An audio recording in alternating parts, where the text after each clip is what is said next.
The system 1 brain is that automatic brain, right? It's the thing that's supposed to judge. It's that fight or flight response. We use that 98% of the time. And then the system 2 brain, which is that deliberate brain, the one that questions, the one that sees life differently. We have to tap into that brain on purpose. Yay Networks. A quick note before we dive into today's podcast. If you like what you hear, I would love for you to subscribe to Fueled Wellness and Nutrition, wherever you download your podcast. It would also be incredible if you take a minute to rate and review this podcast. Those things do matter and they really help us.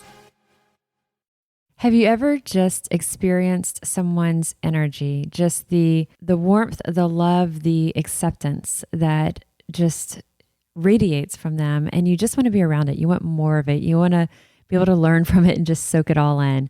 That is how I feel about our guest today, Inez Jordan.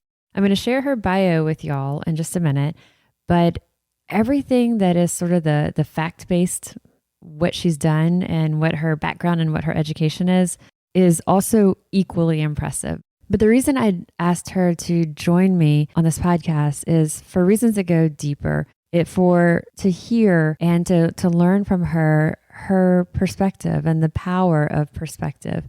She has such a way of choosing to live her life without judgment. And of course, no one's perfect. We'll have moments that we're going to, catch ourselves to kind of have that self-check there. But she truly chooses to do her best possible to see the world through other people's lenses, to understand their perspective, to understand what might be driving or what might be motivating why they're doing certain things. And so for me, it's one of those things that is a very powerful tool to help us just understand people who are different than us. They react to things differently.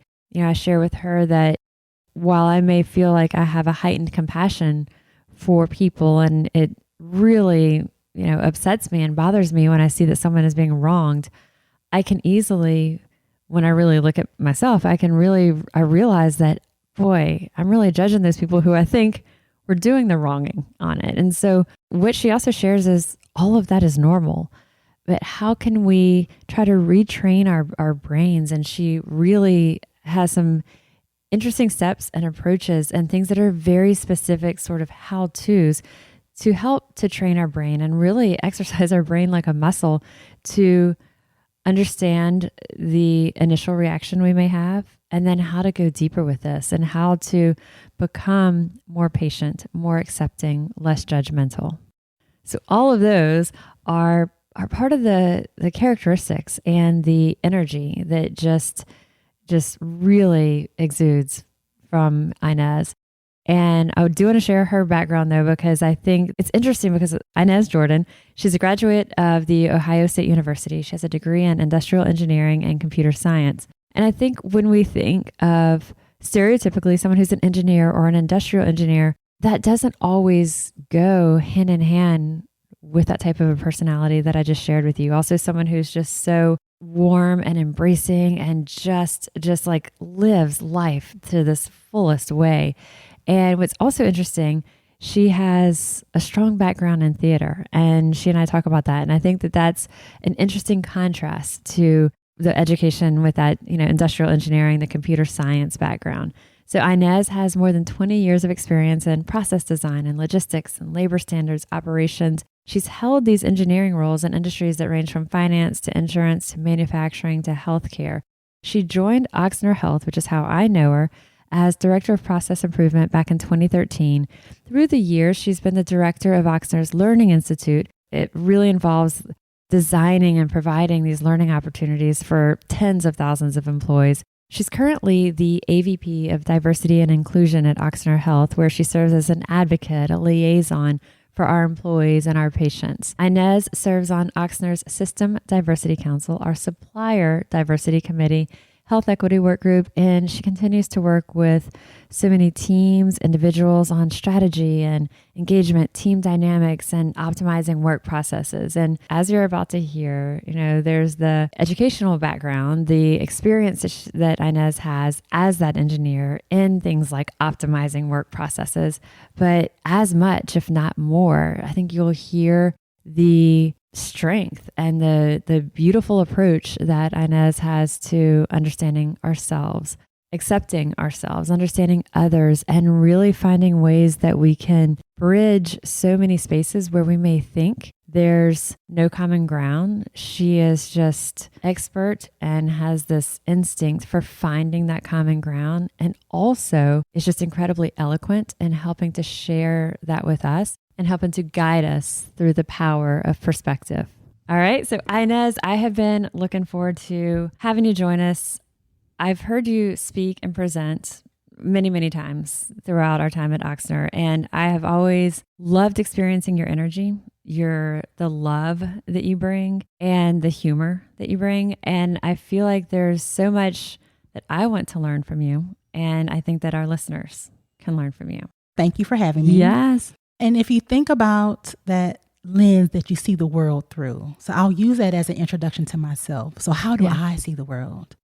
So I see the world as growing up in a family that was Catholic, a single mom household, very strong women in my family. So I'm named after my grandmother from Cleveland, Ohio. So I'm not from the South, even though my accent may sound like I am. I'm not. I see the world through the lens of an older sister who was responsible for my younger sister, who were 12 years apart. So I took her to high school. When I was going to high school, I took her to daycare. Like, I'm the one that dropped her off. I rocked her to sleep at night because my mom is a nurse of over 35 years and she worked night shift. I see the world as someone who had sexual abuse in their family. So I have had trauma growing up. I see the world through the lens of being an industrial engineer, computer scientist. I never wanted to get into healthcare. Like, who would do this job on purpose, right? I see the world, my lens is shaped not only by the experiences that I've had, but my education, my parents, my family, my faith. And I have questioned parts of that throughout my entire existence. And so some of the work that we did with your group was, we don't actually really realize how we see the world until we purposefully look at ourselves and say, am I judging this scenario, this situation, this person fairly? Or have I been socialized to see it in a way that maybe doesn't actually lend itself to that true worth or that true experience? What I've noticed about you is that when someone would present an example, maybe someone that was in their life that they felt maybe frustrated about because they felt like that person didn't have an openness to maybe things that were different or new or whatever. And, the person discussing this would, maybe be expressing frustration or wishing something were different. What struck me so much was your level of, I don't know if it's like compassion or understanding or empathy, but like it was so little judgment for that person that we may all have judgment for. Oh, how can they not see that in a different way? Like, we're judging. Yeah, we are. But you really make that conscious decision to step away from that. I'm going to tell you, part of it is because as an industrial engineer, you learn to be curious. But let's put that education aside. I did some research on the System 1 versus System 2 brain. So there's an economist, Dr. Daniel Kahneman, who has done this work, Think Fast versus Think Slow. And he talks about that the System 1 brain is that automatic brain, right? It's the thing that's supposed to judge. It's that flight or fight response. It says, like you said before, there's a tiger coming. I need to run. Get the heck out the way, right? That's what the System 1 brain does. We use that 98% of the time. And then the System 2 brain, which is that deliberate brain, the one that questions, the one that sees life differently, we have to tap into that brain on purpose. And so what happens for me when someone comes up and I say, I get frustrated because you don't see me the way I think I should be seen. You don't see me for the strength that I bring to the table. You don't see me for my value. You only see the surface of me. You see a black female with short hair now that's orange, let's say. That's what you see. But there's so much more to me. And I get upset because you don't see me. Well, my brain says, but that System 1 brain that has been socialized to see me, it's doing what it's supposed to do. And so it's easier for me to take a step back and not be so upset at you for the fact that you're not seeing me the way that I deserve to be seen.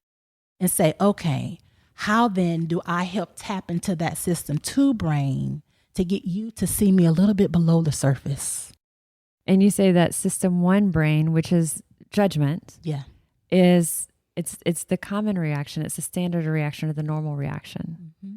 And so that's what almost all of us have. And we do it all the time, and some of us may do it in ways that are more visible than others. Some may express it, others it's in their head. It can be on just something that's really insignificant, or it can be something that's really meaningful and powerful. But that system 1 brain is the judgment. It's trying to, make sense of what's in front of us. Which is what it does. I was looking at that. What is that? It's a show on Netflix. They deliver babies. Oh. I'm dropping the name of the show now. You'll get it in a minute. She'll plug it in. And it's back in the day. And so they had an episode the other day where they're walking around, they ride their bikes to deliver babies. And there's a lot of homelessness. Like there's men that are alcoholics and they're struggling.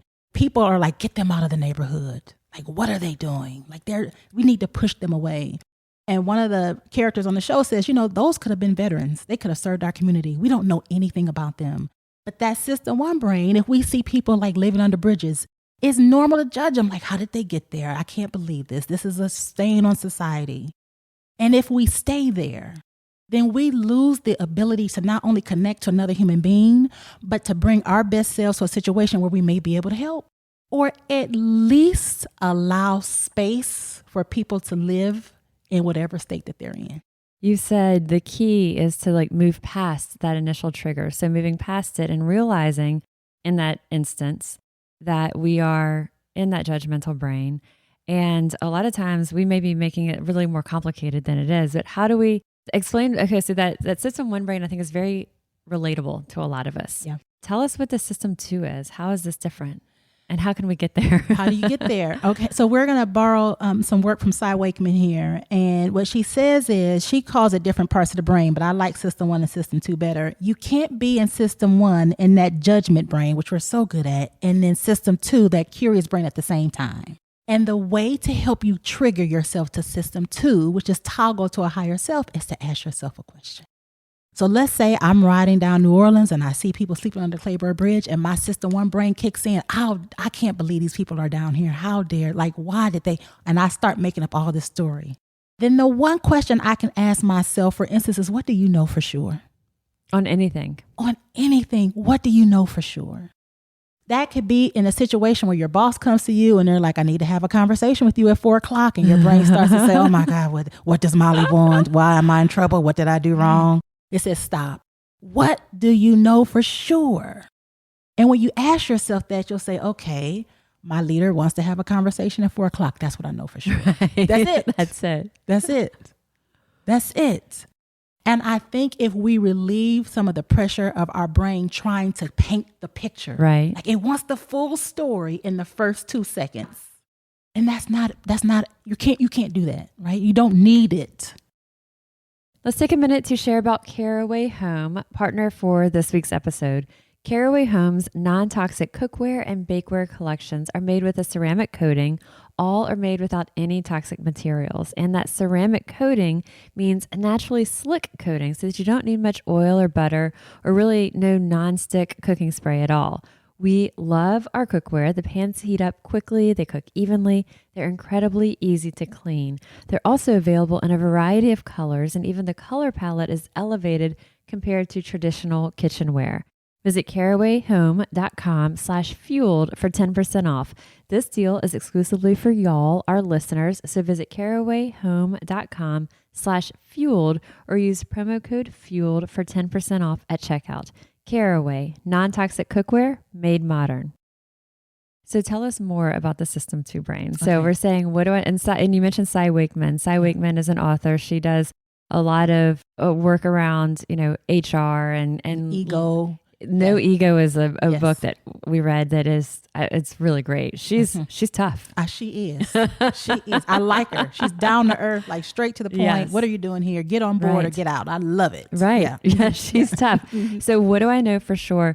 One of the other things that she says is something like, what would great look like in this situation? And so I wonder if does that apply to this or not? Or I think so. am I taking it to a space? No, then? you're not. I think so. What you're getting at is anything that makes you stop the spin. right? And that question could be anything. So for instance, we see like, what would so-and-so, like, what would Jesus do? It might be like, well, what would my grandmother say? Or what does compassion look like right now? What does compassion look like? It is even that sense of saying, why am I so upset right now? Yeah. Like sometimes it's questioning yourself that stops the spin. Like, why is this triggering me? Why is this triggering me? Why am I having this reaction? Yes. Any question will slow the system one brain down. And we just need it to be quiet. We need it to do its job. And we need to realize that it snapped and then say, okay, settle. Just be quiet for a second. I find that I ask a lot of questions. Yeah. And so I like to think that I have the curiosity. And I like to think that I edge more that way than judgmental. But I shared with you before, one of the things that really upsets me is when I see that someone is being treated in a way that I think is unfair, or they're being wronged, or I think that, and especially someone who isn't in a space that they can, either they can defend themselves or they feel like they can defend themselves. And that's something that just is, it's probably one of the things that upsets me the most, and in any level of that. But I find by that reaction, by that very experience and how I feel about that, I'm judging the person who might be, I think, doing the wronging, Which, and again, here's the thing, that's natural. Right. Because I'm being empathetic. Yes. But then I also have a layer of like, gosh, how could that person be this way? And here's the issue. And so I want you to think about it. Let's just say you did something to me that took offense and someone saw it and got upset. And they came after you, Molly, how dare you talk to Inez? What were you thinking? You treated her. How would you react? I would probably be really sad, especially if I didn't intend. You would be sad to if you do didn't harm. intend. What else do you think might be a reaction if someone then attacks you for something that for you might not even be aware of? Because you have this. We all have this. Yeah. We don't even know that we've done it. And I think it hurts my heart if someone has thought that I came at something with a malintent. Yes. I'll also feel, depending on how they're approaching it to me, if they say it in some ways, I could feel simply sadness and how can I show you that this is different? Mm-hmm. And then other times, depending on how it was maybe brought up to me, I would feel defensive. Yeah. Okay. And so in either one of those places, we end up in a spot that's not really the healthiest place for dialogue. Or sad, not the healthiest place for growth. Defensive. And so I think a part of the job that I have now is if I lose the ability to connect with you and help you see it differently, or at least pause enough to think through it, then I've lost all my leverage, right? What is my purpose here? And if I approach you in a sense that says you did something bad and you are a bad person, then how can I ever get you to say, well, maybe my social lens is off. Right. Maybe the way I see the world is impacting this. Maybe I want to see the world differently. Maybe I want to get to know that person better, right? And I think we have the best of intention of trying to fix societal wrongs. Justice is critical. And we do that in mass. We do it in mass. We do it in social. But if you go after justice by punishing someone for the way they see the world and the way they live in it, then we're not treating that person any better than the way they're treating others. Which goes back to a phrase I'm about to say. Oh, I don't even like the phrase. I don't even like to give it the credit that I'm about to say. You know what I'm about to say. Say it. It's cancel culture. I don't even like that. Yeah. A human to be canceled. Yeah. Like, I can't even believe we use the phrase canceled to talk about other humans. Mm-hmm. A show on TV is canceled. People aren't canceled. Yet there's this whole movement that's called cancel culture. Right. Yes. Yeah. Which is what you're saying. And so we're not doing, you said it like that. That's not justice. Right. It's not justice. The reality is that in that cancel culture, I have decided that I have the right to strip you of your humanity. And that's exactly what got us in this situation to begin with. Or shaming or these. Stripping people of their humanity. Yeah. You don't have the right to do that regardless. You can disagree all day. I can choose not to interact, right? I can want to help you see it differently. I can say I can't help you see it differently. I can at work say, you know what? It doesn't matter what you believe. This is how we act, period. That's the rule. If you don't like me, talk about that outside before divorce. And here, we're going to show respect. I can do that. But I never have the right to say you're no longer human, you're not worth it, you have no value to me, like to the world, to the planet, to the universe. I don't have that right. How does someone try to get more into that space? Because, we are in this culture of instant opinion. Everything, we skim a headline and we form our entire thought process on something and we haven't even immersed in it. And so that instant opinion is essentially, I guess, judgment. And so because we are in this world where there's so much information coming to us, we're forming our opinions quickly, which translates to often forming that judgment and a negative connotation of that. How do we break that? So that's moving from that system 1 to system 2 brain. Mm-hmm. How did you start to get to this place? So I think for me, a part of it is I accept that I'm not perfect. I don't know everything. My opinion doesn't always matter. In fact, that's a hard I'm one. not always right. Right. And if you talk to the person that I'm dating, he says, Inez, you're not going to win this one. And I'm an arguer. Like, I think I'm right. No, you're not. Okay. So sometimes it's hard for me to do that in my own personal life. Right. I'm going to put that on tape here. Because he's going to hear this. Yeah. I'm giving him credit. I know I do this I'm horrible at this in my personal life. Professionally, I got it down pat. I don't doubt you're horrible, but you're working on it. I'm working on it.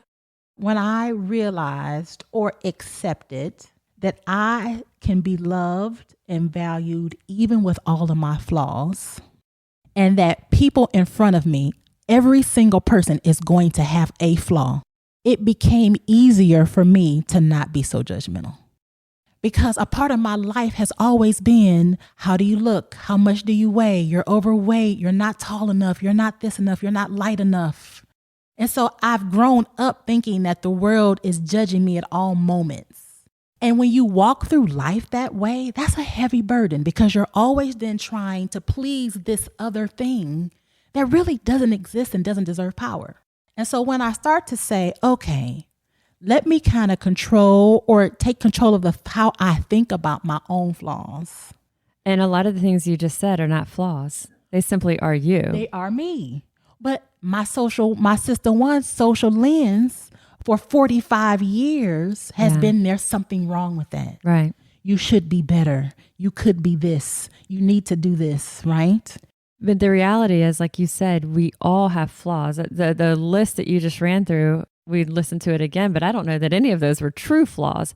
Yet we do have flaws. Like you said, being in a personal life or in a personal relationship, there's things that we know. Yeah. I mean, if my husband's listening to this, he'll be like, okay, come on, Molly. Like, that, like you said, you think this, and our significant others are always the ones who can probably show us. They will show you, but they love us in spite of it. They love you in spite of it. And so realizing, and the way that you say it, I think is so beautiful, that accepting our own flaws removes that pressure. That how can we then judge someone else for their imperfections? That's right. Yeah. And then why do we live in a society that makes us think we have to be perfect to begin with? And the truth is about socialization is we've taught ourselves that. And so the only way to stop it is for us to teach ourselves something else and to say, you know what? No, I'm going to accept the fact that Molly isn't perfect. She's not going to always say it the exact right way. Sometimes it's going to come off and it might be a little bit harsh. I'm going to accept that. I'm going to accept that she wants to come in here with pink nails and purple hair. I'm going to accept that. I'm not going to judge her for that and then say that now she's insignificant. But that is a function of socialization. And we control how socialization impacts us once we realize that it happens. So I think that's what helped me slow myself down. How old were you when you started to really do this kind of, because it's truly self-exploration. It really is self-exploration. In a very, very deep and lasting way, because it infuses everything that you do. So for me, I think it's been a part of my DNA because I was raised by a single mom household and with my grandmother. I've always been trying to take care of somebody else. I've always been that way. But when my sister was born in 1989. How old were you then? I was graduating 8th grade. She was born in 8th grade. I was getting out of 8th grade. My mom went to the hospital. She ended up having a C-section. I was there. My dad wasn't. I was there. And I was the first person to see her get rolled out. And I counted all her 5 fingers and 5 toes on both hands. And I answered questions like she's going to breastfeed. And I was responsible in 8th grade. But I think when she was born, I didn't want her to be judged in any of the way that I had been judged. Like I remember my father one day picking us up from the house and picking me up and getting ready to take my sister out. And he said something about my skin condition. I don't even remember what it was, like acne or something at the time. And I went all the way off. I said, you better never talk to Michelle, that's my little sister, like that. You will never see her again. Now, do I have the authority to keep a father from her child? Who am I to do that? But I think then it clicked that I don't want my sister to grow up in a world where she felt judged all the time. And I think that's when it started I became a protector of people's light. And I think that's where it started. So like you said, it's in your DNA. So from 12, 14 on, and I'm sure it's taken different shapes and it's looked very different ways as you've grown and learned and read more and had different influences. Yeah. Because you know what, when I was younger, it was protecting or trying to protect someone that I loved unconditionally. Right? That was a part of me. But as I got older and more professional, it became learning how to love and see someone who I didn't look like, I didn't agree with, maybe I didn't like, right? Somebody who could have easily taken my life because they didn't like who I was. Like that type of sitting across from somebody. I used to work in manufacturing. So I was the only Black female in a whole male shop, mostly white men. In Ohio, yes. In Ohio. Yeah. And so having to say, I have to do this thing and be curious and care about you whether I like you or not. That started in my professional career. Did you start to try to find things that you could relate to them on, or something that you liked about them, or that you found a positive attribute? I think that's where I started that concept of common ground. Yeah. Right? Because even in the person that I sat across from that I didn't agree with, that didn't want me to give them any direction, didn't want me to tell them what to do, at the end of the day, those men at that manufacturing plant wanted to go home safe. Right. They wanted to take care of their family. That's common ground. Right. I find that, there will be people who I look for what's interesting about them. Sometimes, and to me, there's things that are just fascinating. And Brad will say, Molly, just stop. You're just watching that person. And they're like, whatever it could be. It's like, people in our neighborhood or people that you just see at places. It could be someone at the playground. There's just so much that's like fascinating. And then also understanding someone's backstory and understanding their history, or hearing what has brought them and led them to where they are. There's just so much. So when we ask what might on the surface seem like someone that you would say, well, how would you have anything in common with that person? Just asking and learning, there's just so much that you can understand, or so much that you may see someone who is in maybe a position that seems just a position that you would have a normal, just a transaction with, but not really engage in a deeper conversation. But if you slow down a bit and take that time, that's when I found that there's just been so much reward from that. But too often we aren't. So what I like about your brain, Molly, is that you approach life by saying everyone is fascinating. Every single person has something fascinating about them. What's interesting about this, now that you've mentioned it, is that sometimes people don't recognize what's fascinating about themselves, right? You think that you don't have enough to add, or not special enough. You don't take kind of credit for your own greatness. And so by you saying, I know you're fascinating, you're giving me permission to really dig into my own greatness and say, okay, I can show myself to Molly. She's expecting something from me. Like, she's okay with me saying, I'm good at, I love, can you believe I skied, I fell out of a plane. I did actually just do this. I went ziplining. I didn't fall out of a plane, but I did 100-foot dive off the edge of a platform. And I thought I was going to die. Do you have a thing with heights? I didn't think I had a thing with heights. I know I was do. Up there and I tried to step off. He was like, just walk like it's normal. And I was like, okay. And then Molly, I literally sank. And he had to push me, and I kind of just rolled off the edge. Did you like sit down into the ground? And so when I hit the ground, I hit it, fell over, laid flat out. Oh, God. The man said, are you okay? I said, I'm on the ground now. I'm great. Did you love it? I loved it. I was scared to death. I loved it. When I get into a space of heights like that, and I've gotten better, I've tried to train like mind over matter, talking about training our brain and in those situations. But my first instinct is you want to squat down close to the ground and hang on to the ground with your hands. Just touch the ground. And that doesn't, right. Yeah. And he just pushed you over then? He was just like, you're 1, 2. I'm like, oh. Well, probably because there's a line behind you. And he's like, lady, we don't have time for this. And I just rolled off. I don't even know how I got down, right? Okay. So, but the thing is, in my mind, I might not even realize that that's something that fascinates me now. Right. But having a conversation with you, I'm like, you know what? I just did something I never thought I would do. Right. And then you can say, you know what, Inez, there was this one time. Yes. I never thought I would. Yes. And being able to help connect to people in a way that they can connect to you is really a part about how you train that system to brain. Getting beyond that initial judgment reaction, because again, like you said, and it's normal, not being hard on ourselves for saying, why do I have that? Because it's part of how we're hardwired. Yes. It's the common, it's the standard, it's the norm. But then asking ourselves what that question is, what do I know for sure? Mm-hmm. Or like you said, what else could that question look like? Like we said, what would compassion look like right now? Yeah. Or what would asking, why does this? Why am I triggered? Why am I triggered? Why am I feeling the reaction that I'm feeling?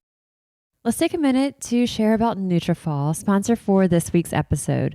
The nutrients in Nutrafol supplements support healthy hair growth from within by targeting the 5 root causes of thinning: stress, hormones, environment, nutrition, and metabolism. Nutrafol is a physician-formulated nutritional supplement that's made with potent botanicals. So no matter your stage in life, Nutrafol has a solution. It is possible to grow thicker, healthier hair and support our show by going to Nutrafol.com, entering promo code FUELED to save $15 off your first month's subscription. This is their best offer anywhere.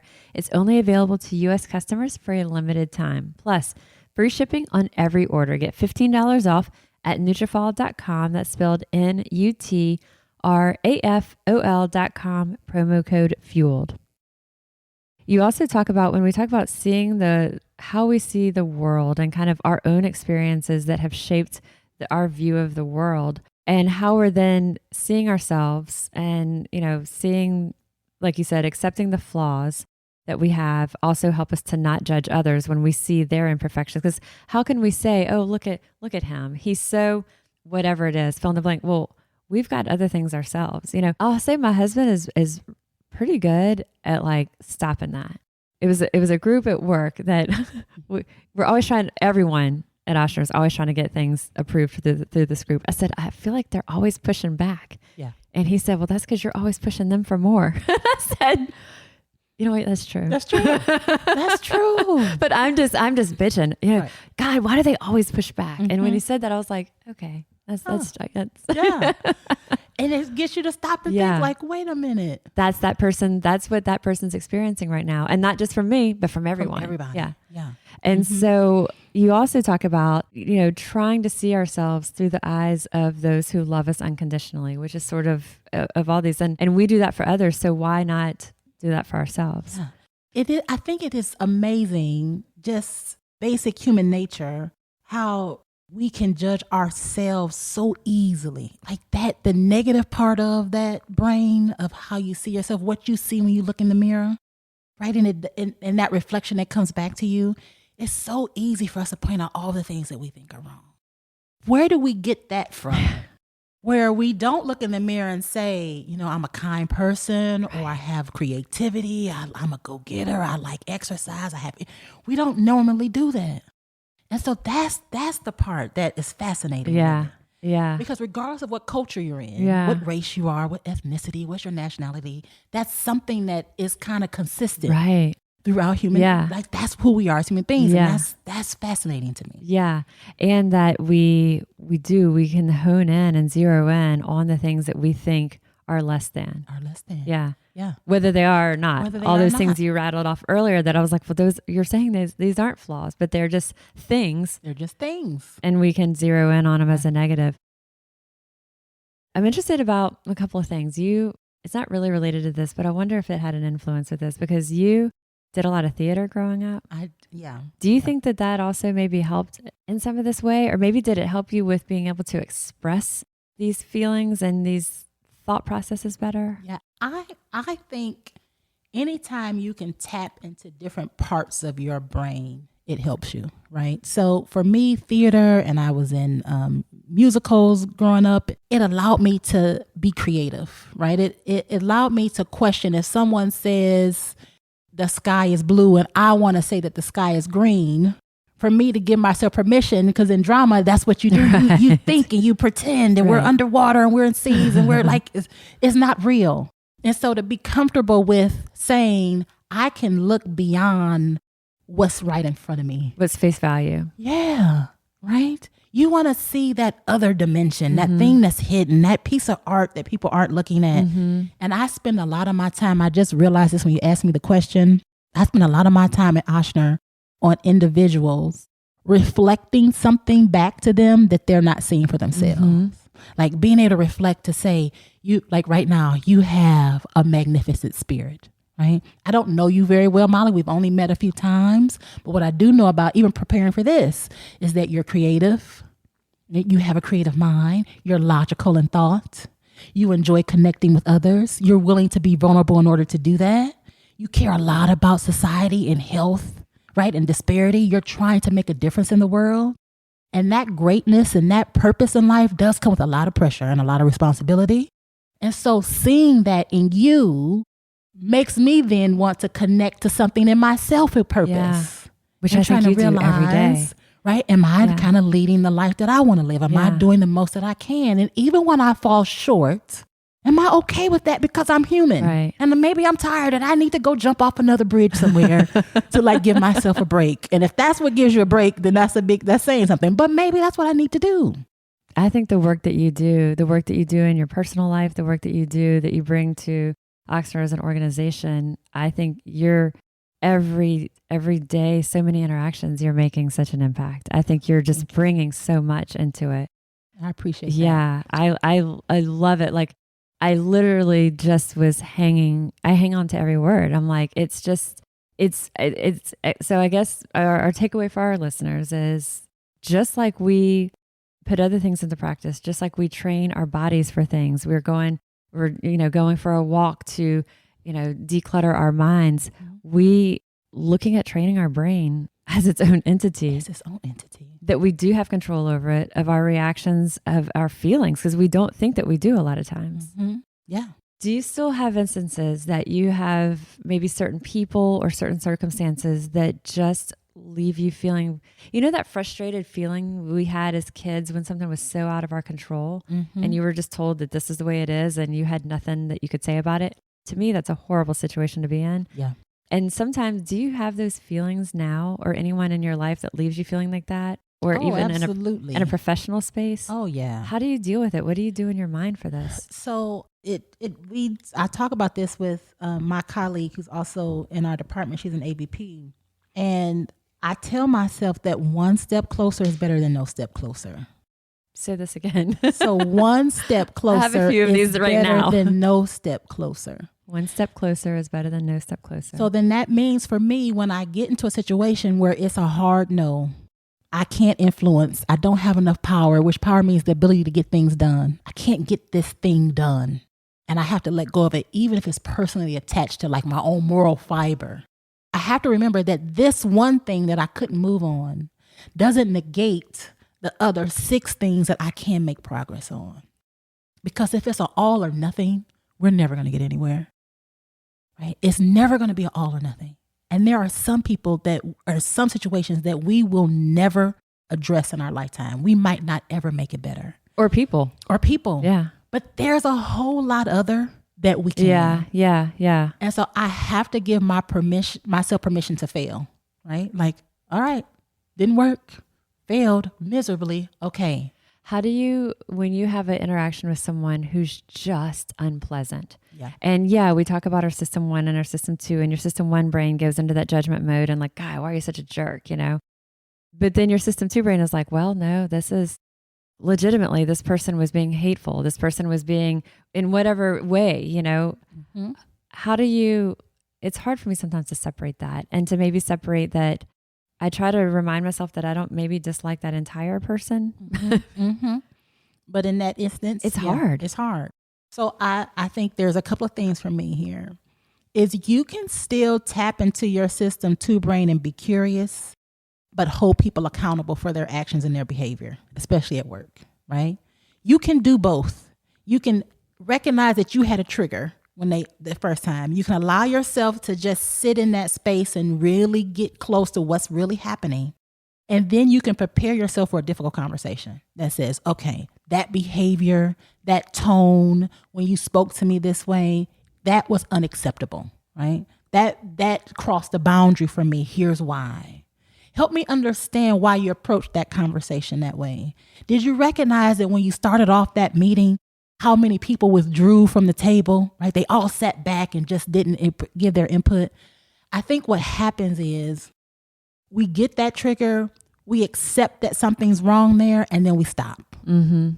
We distance ourselves. We distance ourselves. We don't take the time to circle back. And we might not do it in the moment.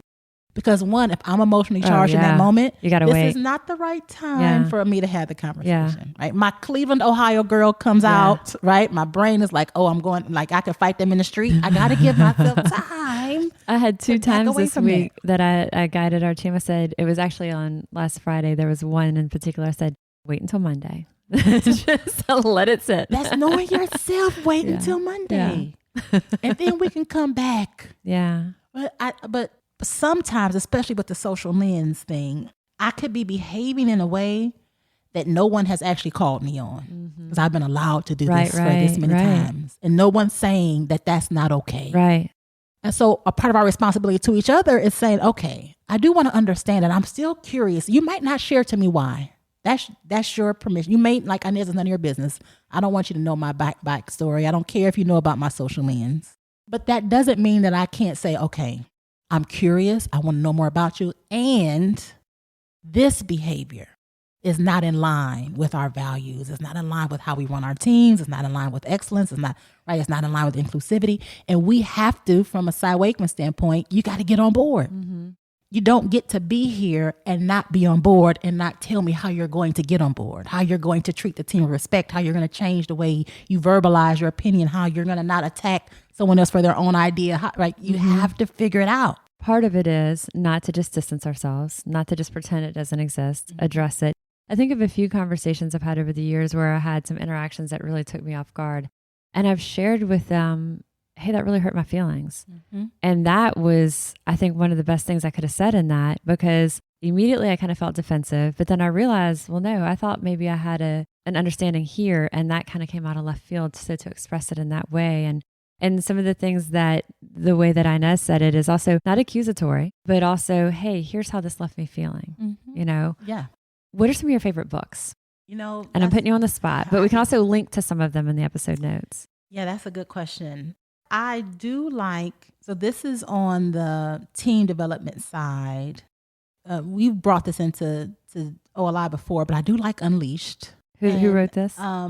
She's a Harvard professor. Okay. I'm going to get her name in a minute. It's not Frances Fry. It's Frances Fry. Oh my gosh. I haven't read Frances Fry's Unleashed. It's Wait, Frances Fry. I interviewed Frances Fry on this podcast. Isn't that fabulous? Yes, I'm going to send you the link to it. I like Frances Fry because in that book in particular, she talks about that trust triangle, which includes empathy, logic, and authenticity. Yes. And I think it clicked to me because in my career, especially when I was in manufacturing and being like the only Black female engineer. The only female. And the only female. Probably in the whole building. In the whole company, right? At multiple companies.